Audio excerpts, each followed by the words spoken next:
নমস্কার। অন্নপূর্ণা যোজনার ফর্ম কিভাবে ফিল আপ করবেন। আমি আগের ভিডিওটিতে দেখিয়েছিলাম যে অন্নপূর্ণা যোজনার ফর্ম ফিল আপ করার সম্পূর্ণ প্রসেস। তো আজকের ভিডিওটিতে অন্নপূর্ণা যোজনার ফর্ম ফিল আপ করার পুরো প্রসেসটাই দেখাবো। তারই একটা ফর্ম ফিল আপ আমি ডেমো হিসাবে লাইভ দেখিয়ে দেবো। আপনি যদি এই অন্নপূর্ণা যোজনার ফর্ম ফিল আপ করার ভিডিওটি দেখেন তাহলে আপনি খুব সহজেই ওই অন্নপূর্ণা যোজনার ফর্মটা ফিল আপ করতে পারবেন। আসুন দেখে নেওয়া যাক যে এই অন্নপূর্ণা যোজনার ফর্মটা আপনি কিভাবে ফিল আপ করবেন। অন্নপূর্ণা যোজনার ফর্মটা ফিল আপ করার জন্য আপনাকে প্রথমেই ফর্মের উপরের দিকে পড়ে নেবেন যে পারিবারিক তথ্য সংগ্রহের যে ফর্ম অন্নপূর্ণা যোজনার, যার বেশ কিছু নির্দেশাবলী এবং লেখা আছে ডান দিকে নির্দেশনা হিসাবে। বেশ কিছু জায়গায় চেকবক্সে শুধু শুধু দাগ দিতে হবে। অনেকেই ভাবছেন যে এই 13 পাতার যে ফর্ম ফিল আপ করা অনেকটাই জটিল। তো এই 13 পাতার ফর্মের বেশ কিছু পোর্শন আপনাকে টিক চিহ্ন দিতে হবে। তো প্রথমেই ফর্মটার পারিবারিক পরিচয়পত্র, প্রথমেই বলেছে পরিবারের প্রধানের নাম, এখানে পুরো নাম লিখুন। এই জায়গাটায় আপনাকে নাম লিখতে হবে। এই নামটা অবশ্যই এই আধার কার্ড অনুযায়ী আপনাকে লিখতে হবে। এরপরে বলেছে যে পরিবার প্রধানের জন্ম তারিখ, এখানে দিন মাস বছর হিসাবে লিখবেন। এরপর পরিবার প্রধানের লিঙ্গ কি, পুরুষ না মহিলা, যেহেতু নামটা পুরুষের হেড আছে সেই ক্ষেত্রে পুরুষ। পরিবার প্রধানের আধার নাম্বার, এই আধার নাম্বারটা এখানে লিখতে হবে। এরপরে বলেছে পরিবারের ডিজিটাল রেশন কার্ডের পারিবারিক আইডি, যদি আপনি খুঁজে পাচ্ছেন না কোথা থেকে লিখবেন, না লিখলেও কিন্তু চলবে। এরপরে পরিবারের কতজন সদস্য এখানে লিখেছি। এরপরে হচ্ছে পরিবারের ঠিকানাটা, স্থায়ী ঠিকানা, আপনি কোথায় বসবাস করেন, এখানে গ্রাম, পোস্ট, থানা, জেলা এই সবটাই কিন্তু আপনাকে লিখতে হবে। এরপরে যোগাযোগের নাম্বার, ফোন নাম্বারটা দিবেন, যেটা সাধারণত মোবাইলের সঙ্গে আধার কার্ড লিঙ্ক করা আছে যে নাম্বারটা, সেই নাম্বারটা দেওয়ার চেষ্টা করবেন। এরপরে নাম, জন্ম তারিখ, লিঙ্গ, পরিবারের প্রধানের সঙ্গে সম্পর্ক, আধার নাম্বার, পরিবারের সকল সদস্যদের পরপর এখানে নিচে লিখতে হবে।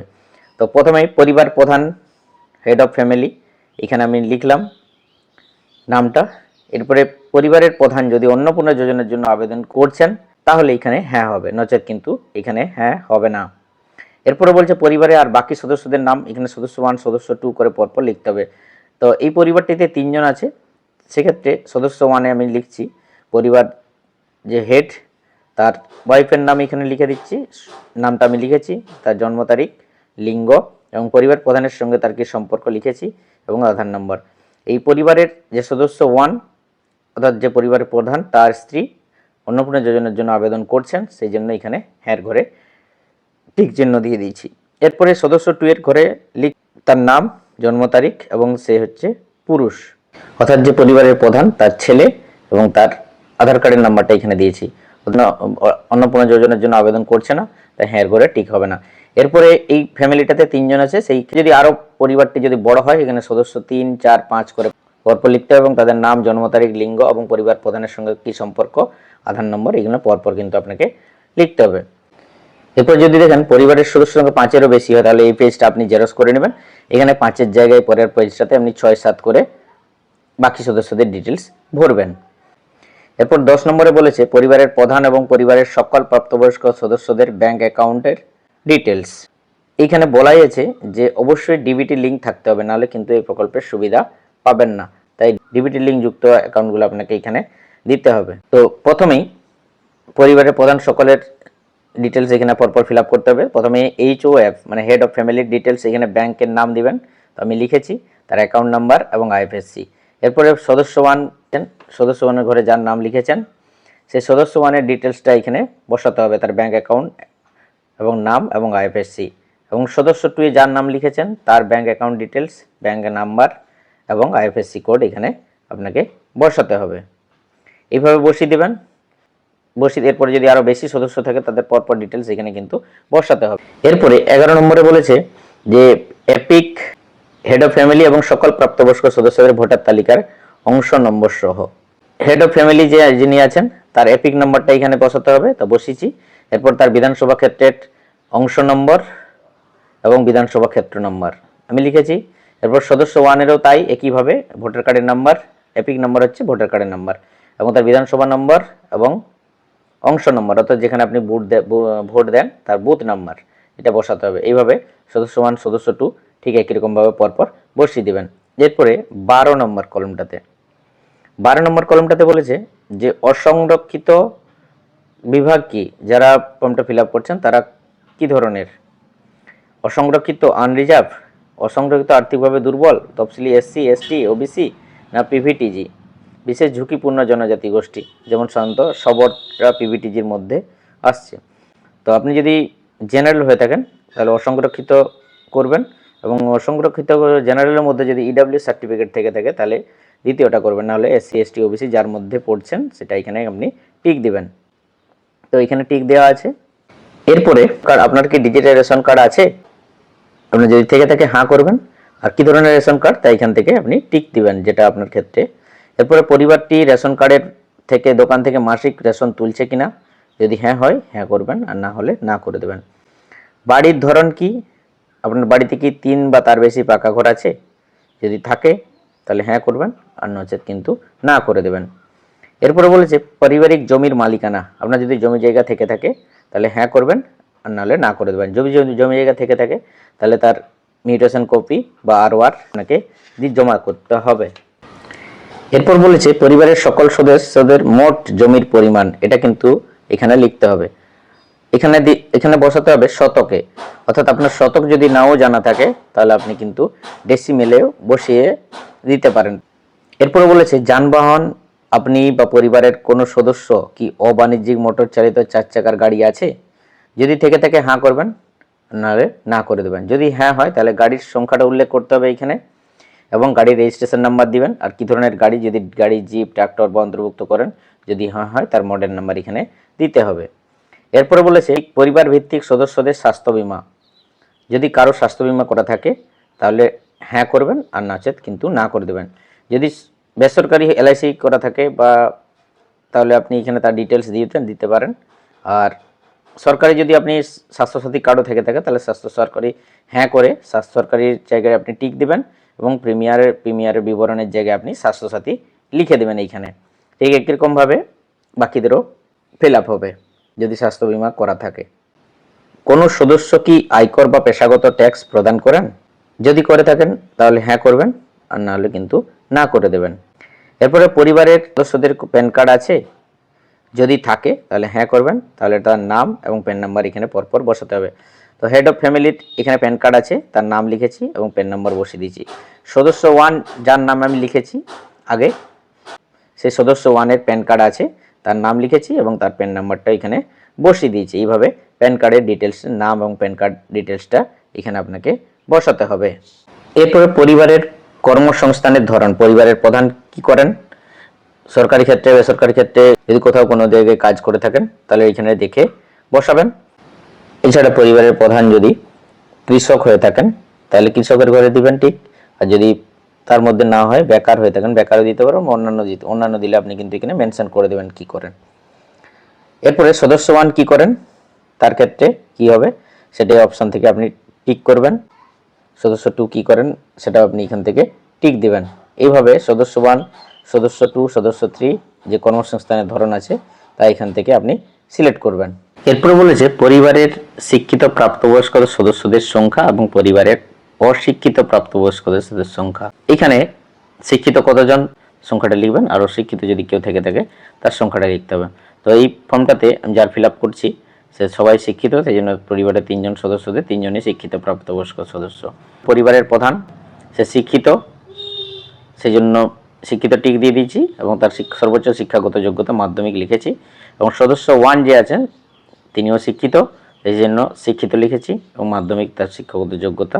সদস্য 2-র ক্ষেত্রেও শিক্ষিত এবং সে উচ্চ মাধ্যমিক পর্যন্ত শিক্ষাগত যোগ্যতা, তার সর্বোচ্চ শিক্ষাগত যোগ্যতা কিন্তু এখানে উল্লেখ করতে হবে। এইভাবে পরপর শিক্ষাগত যোগ্যতা ফিল আপ করতে হবে। এরপর বলেছে কোনো সদস্য কি কোনো সাংবিধানিক পদ, মন্ত্রী, সাংসদ, বিধায়ক, পৌরস্থানীয় সংস্থা বা পঞ্চায়েত সংস্থার প্রাক্তন বা বর্তমান ধারক, যদি হ্যাঁ হয় হ্যাঁ করবেন এবং তার সদস্য পদ নম্বর এখানে বসাতে হবে, আর যদি এসবের মধ্যে না হয় তাহলে না করে দেবেন। কোনো সদস্য কি সরকারি পেনশনভোগী, যদি হ্যাঁ হয় হ্যাঁ দিবেন, আবার নচেত কিন্তু না করে দেবেন। যদি হ্যাঁ হয়ে থাকে তাহলে তার সদস্য নম্বরটা দিতে হবে এবং তার একটা পে স্লিপ আপনাকে জমা করতে হবে। কোনো সদস্য কি জিএসটির আওতায় নিবন্ধিত আছেন, জিএসটি যদি প্রদান করে থাকেন তাহলে হ্যাঁ করবেন, আর নচেত কিন্তু না করে দেবেন। আর যদি হ্যাঁ করেন তাহলে কিন্তু জিএসটি নাম্বার এখানে উল্লেখ করতে হবে এবং তার সাপোর্টিং ডকুমেন্টসও ফর্মের সঙ্গে জমা করতে হবে। এরপরে বলেছে পরিবারের মোট বার্ষিক আয় কত। এখানে আপনি লিখবেন পরিবারের মোট বার্ষিক আয়টা কত, কোথায়। অন্যান্য পরিচয়পত্রের মধ্যে সিএ আবেদনের বর্তমান অবস্থা যদি থাকে, পরিবারের প্রধান যদি সিএতে আবেদন করে থাকেন তাহলে এই আবেদন করা হয়েছে হ্যাঁ হবে, এবং আবেদনের নম্বর যদি ইস্যু করা হয়েছে তাকে সার্টিফিকেট নাম্বার এখানে দিতে হবে। আর যদি না হয়ে থাকে তাহলে প্রযোজ্য নয় লিখে দেবেন। তো এই ফর্মটাতে যার ফিল আপ করছে তার সি এর ক্ষেত্রে প্রযোজ্য নয়, এবং পুরো পরিবারটার ক্ষেত্রেও তাই, সদস্য ওয়ানেরও তাই প্রযোজ্য নয়, এবং সদস্য টু এর ক্ষেত্রেও প্রযোজ্য নয়। ক্ষেত্রে সি এ প্রযোজ্য, তাকে কিন্তু ডিটেলসটা বসাতে হবে। তো বেশিরভাগ ক্ষেত্রেই কিন্তু সি এ আমাদের এই রাজ্যে হয়নি, তাই সি এর এই পোর্শনটা প্রযোজ্য হবেই না। এরপরে বলেছে অন্যান্য কিষাণ ক্রেডিট কার্ড বা কেসিসি বা কিষাণ ক্রেডিট কার্ড, এআরডি, শিল্পী ক্রেডিট কার্ড, মৎস্যজীবী ক্রেডিট কার্ড বা শিক্ষার্থী স্টুডেন্ট ক্রেডিট কার্ড যদি পরিবারের কারো থেকে থাকে তার ডিটেলসটা এখানে বসাতে হবে। এই সমস্ত কার্ডে যদি পরিবারের প্রধানের কিষাণ ক্রেডিট কার্ড থাকে তার নাম্বার, আইডির সংখ্যা এবং কত তারিখে ইস্যু করা হয়েছে তার ডিটেলস দিতে হবে। আর সদস্য ওয়ানেরও যদি এর মধ্যে কিছু থেকে থাকে তার নাম্বার, আইডি সংখ্যা এবং কবে ইস্যু করা হয়েছে তার ডিটেলস দিতে হবে, এবং কোন কর্তৃপক্ষ প্রদান করেছে এবং এই ফর্মের সঙ্গে তার কপির একটা জেরক্স দিতে হবে। এভাবে কিষাণ ক্রেডিট কার্ড বা মৎস্যজীবী ক্রেডিট কার্ড বা স্টুডেন্ট ক্রেডিট কার্ড থেকে থাকে কোন সদস্যের ক্ষেত্রে তার ডিটেলস এখানে আপনাকে ফিল আপ করতে হবে। যদি এসআইআর 2026-এর নাম বাদ পড়ে তবে মামলাটি ট্রাইব্যুনালে বিচারাধীন আছে কিনা, এরকম যদি পরিবার হয় তাহলে হ্যাঁ হবে, এবং তার মামলার বিবরণ আপনাকে দিতে হবে। তো এই পরিবারের ক্ষেত্রে প্রযোজ্য নয়, সেজন্য প্রযোজ্য নয় পরিবারের প্রধানের ঘরে প্রযোজ্য নয় টিক দিয়েছি। সদস্য ওয়ানের ক্ষেত্রেও তাই, এবং সদস্য টু ক্ষেত্রেও তাই, প্রযোজ্য নয়। এরপরে বলেছে যে সামাজিক মর্যাদা বা নির্ভরশীল ব্যক্তিগণ, পরিবারের বিদ্যালয়ে অধ্যয়নরত পরিবারের শিশুর বিবরণ, অর্থাৎ পরিবারে যদি কেউ শিশু থেকে থাকে, ছোট বাচ্চা, সেই শিশুর সদস্য নম্বরটা এখানে বসাতে হবে, এবং তার নাম, কোন শ্রেণীতে পড়ছে এবং বিদ্যালয়ের নাম এবং ধরন যে কোন বিদ্যালয়ে পড়ছে তার এখান থেকে টিক দিতে হবে। তো আমি যে ফর্মটা ফিল আপ করছি তার বাড়িতে শিশু নেই, সেই কারণে এই পোর্শনটা ফিল আপ হচ্ছে না। আপনাদের বাড়িতে যদি থেকে থাকে তাহলে এখানে নাম, শ্রেণী, কোন শ্রেণীতে পড়ে, বিদ্যালয়ের নাম, তার ডিটেলস এখানে বসাতে হবে, 1 2 3 করে লিখতে হবে, এবং কোথায় পড়ে তার বিদ্যালয়ের নাম এবং কোন কী ধরনের বিদ্যালয় তার এখানে টিক দিতে হবে। এরপরে বলেছে শিশুদের টিকাকরণের বর্তমান অবস্থা, যদি বাড়িতে শিশু থেকে থাকে সেই শিশুর সদস্য সংখ্যাটা বসালেন, সদস্য ওয়ানের ঘরে যাকে বসালেন তার টিকাকরণ হয়েছে কিনা, শুরু হয়েছে না সম্পূর্ণ হয়েছে। যদি টিকাকরণ না হয়ে থাকে তাহলে নিচের ঘরটাতে টিক দিবেন, আর যদি হয়ে গেছে তাহলে প্রথমেরটাতে টিক দিবেন। যদি না হয়ে থাকে, শেষ কবে টিকা নেওয়া হয়েছে তার কিন্তু উল্লেখ করতে হবে। এই হলো শিশুদের টিকাকরণের বর্তমান অবস্থা। এরপরে বলেছে সরকারি প্রকল্পের আওতায় সুবিধা, আপনি কি কোনো সরকারি প্রকল্পের সুবিধা ডিবিটির মাধ্যমে পাচ্ছেন? যদি পান পরিবারের প্রধান তাহলে হ্যাঁ হবে, আর যদি না পেয়ে থাকেন তাহলে না হবে। যদি হ্যাঁ হয়, প্রকল্পের সুবিধা পান, এখানে আপনাকে উল্লেখ করতে হবে। আর অনেকেই ফর্ম ফিল আপ করার সময় এই প্রত্যাহার করতে চান, হ্যাঁ করে দিচ্ছে, ফর্মটার না বুঝাই। আপনি যদি এখানে প্রত্যাহার করতে জানের জায়গায় হ্যাঁ করে দেন, টিক দেন প্রকল্পের নাম লিখে, তাহলে কিন্তু আপনি যে প্রকল্পের সুবিধাটা পাচ্ছেন সেটা আর পাবেন না, এবং সেখান থেকে আপনি বঞ্চিত হবেন। অর্থাৎ সেটা আপনি যে প্রত্যাহার করতে চাইছেন সেই জন্য এখানে হ্যাঁ করা আছে। এটা বেশিরভাগ ক্ষেত্রে অনেকে ভুল করে হ্যাঁ করে দিচ্ছে, তো কোনো মতেই হ্যাঁতে টিক দেবেন না, কারণ আপনি যে সুবিধাটা পাচ্ছেন সেটা থেকে আপনি বঞ্চিত হতে চাইছেন না, সেই জন্য হ্যাঁ প্রকল্পের নাম লিখে কখনোই হ্যাঁ করবেন না। এরপরে সদস্য ওয়ান যদি কোনো প্রকল্পের সুবিধা পান, সদস্য ওয়ান যেহেতু পান লক্ষ্মীর ভাণ্ডার তাই প্রকল্পের নাম লিখেছি, এবং আপনি কি এই প্রকল্পতে নিজেকে প্রত্যাহার করতে চান, যেহেতু না তাই এখানে টিক দিবেন না। আর সদস্য টু যদি কোনো প্রকল্পের সুবিধা পান তার ডিটেলস লিখবেন। এই ডান দিকের পোর্শনটা সাধারণত হবে না, হ্যাঁতে কোনো মতে টিক হবে না, কারণ আপনি প্রকল্পের সুবিধা প্রত্যাহার করতে চান না, আপনি সুবিধা পেতে চান।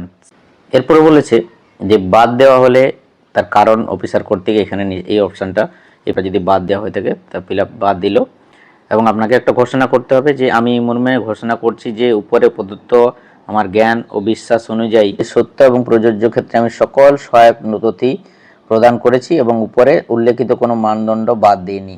আমি অবগত যে আমার প্রদত্ত কোনো তথ্য মিথ্যা প্রমাণিত হলে আমার সামাজিক সুরক্ষা সংক্রান্ত সুবিধাসমূহ বন্ধ হয়ে যেতে পারে। সম্মত দিচ্ছেন, সিগনেচার করবেন স্বাক্ষরের জায়গায়।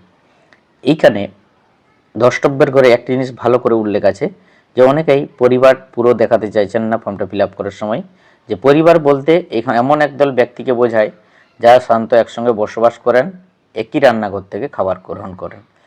সেক্ষেত্রে একটি পরিবারে যদি দুজনও অন্নপূর্ণা যোজনার অ্যাপ্লিক্যান্ট থেকে থাকে তাহলে একটি ফর্মেই ফিল আপ হবে এবং পরিবারে যতজন আছে তার সমস্ত ডিটেলস কিন্তু এই ফর্মে একটা ফর্মেই সমস্ত ডিটেলসটা উল্লেখ হবে। এরপরে নিচের পোর্শনটা শুধুমাত্র সরকারি অফিসের ব্যবহারের জন্য, এটা আপনার ফিল আপ করার কিছু নেই। আপনার ফর্মটা অ্যাকসেপ্ট রিজেক্ট করছেন, তিনি ফিল আপ করবেন। তো এই হলো অন্নপূর্ণা যোজনার পারিবারিক তথ্য সংগ্রহের ফর্ম, যেটা আপনি কিভাবে ফিল আপ করবেন। ফর্ম ফিল আপ করার লাইভ ডেমো হিসেবে ফর্ম ফিল আপ করার সম্পূর্ণ প্রসেসটাই আজকের ভিডিওটির মাধ্যমে দেখিয়ে দিলাম। ভিডিওটি আপনি যদি শেষ পর্যন্ত দেখেন অবশ্যই আপনি নিজে থেকে ফর্মটা ফিল আপ করতে পারবেন। এরপরে যদি আপনার কোথাও কোনো অসুবিধা হয়ে থাকে অবশ্যই কমেন্ট সেকশনে লিখে জানান, আমি যথাযথ উত্তর দেওয়ার চেষ্টা করব। Thank you so much.